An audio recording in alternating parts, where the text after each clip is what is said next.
mayroon na tayong boost converter at mabubuo na natin yung ating portable solar power generator. At ito yung aking mga naunang na order. At mayroon po tayong handle na dalawa. Kala ko isa, dalawa pala. So swerte natin, dalawa yung pinadala. So mura lang yan. At saka yung ating ayan, yung binili natin nung una na car charger at 12 volts. At ito yung ating battery bank na nakatingga lang dahil naghihintay nga tayo ng paglalagyan nito. So naka-order na tayo nun, nakaipon tayo ng pambili at para ma-order natin yung lagayan talaga nito. Pagamat matagal dumating mga ka-DIY, kaya matagal din tayong nakaka-upload ng video. So dahil nakaipon tayo, nabili ko na ito.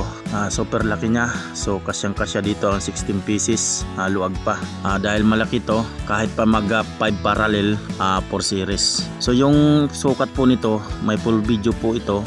Punta lang kayo sa aking profile, hanapin nyo yung full video. Ayan, kasyang kasya itong battery dito sa lagayan na to. So kahit pa 5 parallel 4 series 30 each. Ayan, sobrang laki niya mga ka-DIY. So hindi tayo lugi sa ating binili. In-update ko lang kayo mga ka-DIY, may full video po yan. Nandun po yung link lahat ng mga binili ko na to. Paki-check na lang po doon sa comment section ng aking full video. Maraming salamat, hanggang sa muli mga ka-DIY. Paki-share at paki-like ng ating video.